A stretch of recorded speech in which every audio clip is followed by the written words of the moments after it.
two different Trump administration officials are saying, Donald Trump never promised this. He never said 90 deals in 90 days. He never said that nations were begging to come to the table. When what took place over the weekend takes place, it gives me energy, gives me life, as the saying goes, because it really does highlight what liars people in the Trump administration are, how they are just there to cover for Donald Trump and his mistakes, which are legion. Although no blame ever gets put on Donald Trump from any official capacity, the rest of us can see what's taking place, right? So I want to point you to this. Back in April, on April 8th of this year, Donald Trump was speaking to the National Republican Congressional Committee, Campaign Committee. And it was a black tie affair. He's wearing a tuxedo, and he's explaining all the action that's taking place on the tariffs, right? He's telling the crowd that nations are clamoring for deals. They want relief from these tariffs, which is odd because although impacting trade, certainly, countries don't pay the tariffs.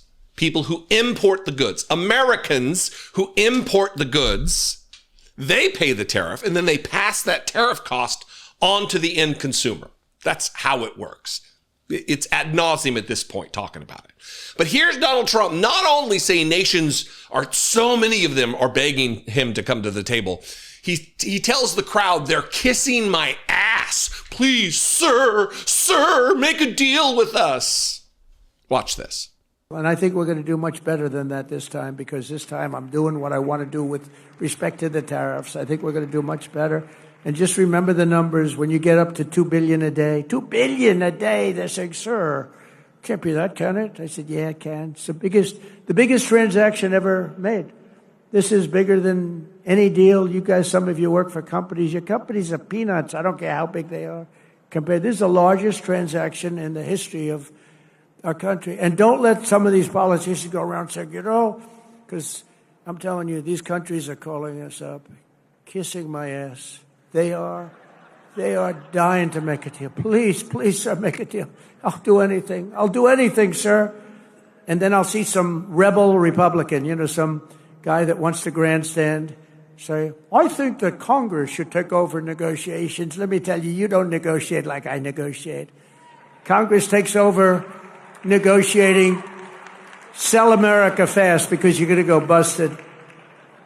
You don't. I just saw it today. A couple of your congressmen said, I think we should get involved in the negotiation of the tariffs. Oh, that's what I need. I need some guy telling me how to negotiate. Now, I'm going to get to it here, but over the weekend, two different Trump administration officials are saying, Donald Trump never said. No, Donald Trump never promised this. He never said 90 deals in 90 days. He never said that nations were begging to come to the table. 2 days after the clip you just watched on April 10th, he had one of his little cabinet meetings, where they go around the room and everybody kisses Donald Trump's ass and tells him what a visionary, bold leader the dear leader is, one of those moments. And in this moment, he's, we're gonna, and the biggest problem is that the people who have in place, like Scott Bessent and the other trade dipshit, well, there's not enough time in the day. There's so many nations coming to beg for a deal. There's not enough time in the day. That's really the problem here. But we have Scott here and Howard and some of the people that are working on deals, and the biggest problem they have is they don't have enough time in the day. Everybody wants to come and make a deal, and we're working with a lot of different countries, and it's all going to work out very well. I think it's going to work out really very well, but we're in good shape. Everybody wants to come and make a deal. Everybody wants to come and make a deal, says Donald Trump. Unfortunately, no one came to make a deal. We know that because Donald Trump is now sending out letters to nations to tell them, well, okay, well, since you don't want to make a deal, since you haven't come to kiss my ass, although I said you did, now we're just going to tell you what the terms are, which is also going to cause another wild, transformative type of ripple effect in the market, guaranteed, because that's what happens when you sabotage your own economy that you're trying to run, right? Here's Scott Bessent on CNN being asked this question and denying that Donald Trump ever promised the things you just watched him promise. When you talk about these letters and you talk about kind of the 90 deals in 90 days, or at least the president did back in April, so far that we've seen 3, and they're not concrete deals the way that we're used to seeing trade deals. They're frameworks. Mm-hmm. The president has a reputation, self-described deal maker. So why haven't we seen the kind of deals that he promised in the last 90 days? Again, he didn't promise this. And when we send out the 100 letters to these countries, that will set their tariff rate. So we're going to have 100 done in the next few days. And but that's not a deal, that's a threat. No, that's the level. That's the deal. If you want to trade with the United States, this is. But that's not a negotiation. That's just a many of these countries never even contacted us. So that's the thing about being the deficit country, Dana, is when you are the deficit country, you have the leverage. These are surplus countries that they have exported more to us than we export to them. So we have the leverage in this situation. What do you mean he didn't promise and many of these nations never contacted us? What do you mean, Scott Bessent? We heard Donald Trump say they're kissing my ass. They're begging for a deal. Many of these nations, there's not enough hours in the fucking day to deal with how many nations are coming to beg for a deal. And now, yesterday on the Sunday shows, what do you mean? How dare you make such an assertion, madam? It wasn't just him. Kevin Hassett, the Trump lying economist, he also said something similar, except he's not as bold as Scott Bessent. When asked about it, well, can you give us a list of the countries? What countries have come to make a deal? He says, oh, no, I can't. I can't give you that list.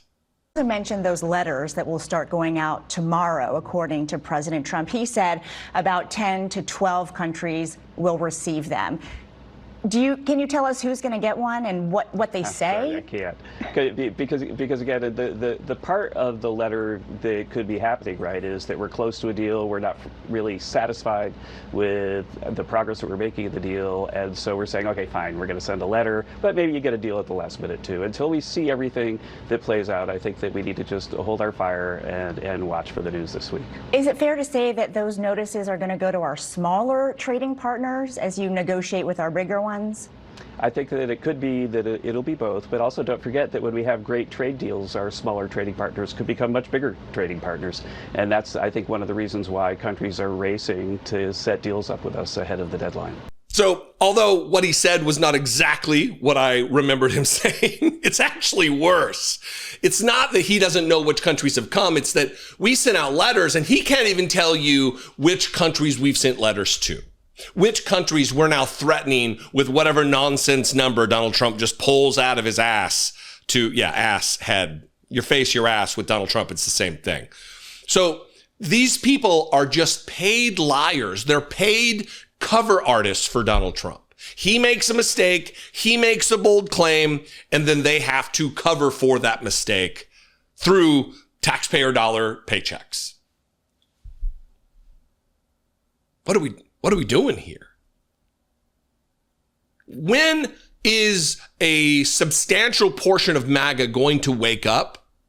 The problem is they don't pay enough attention to the news. They are low information rubes largely, and a lot of this isn't going to get reported on Fox News. It falls to independent media to really get the truth out here. That's the problem, because I don't know if you know, or if you could make the assertion, I don't have a whole bunch of MAGA people who watch this show. Maybe it's because I need to dial it back, right? Liars, liars, liars. evidence given through receipts going back to April 8th. And now here we are with the sending out of the letters to whom we don't know. Ugh, just come on. We have a government to run. We have an economy to maintain. And Donald Trump is not only is he not getting the job done, he's doing the opposite. He is sabotaging our economy under the guise of ending taxes so other countries can pay tariffs, even though that's not how it works.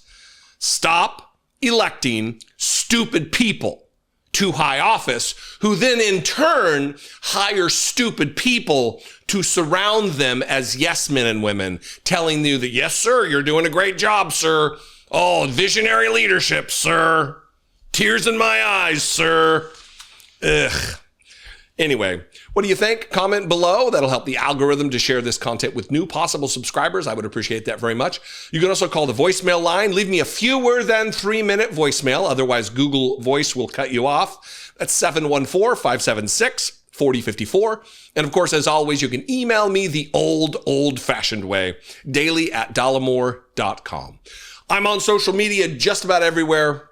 Not on Nazi Twitter, but just about everywhere else. @Dollemore. You can find me and follow me there.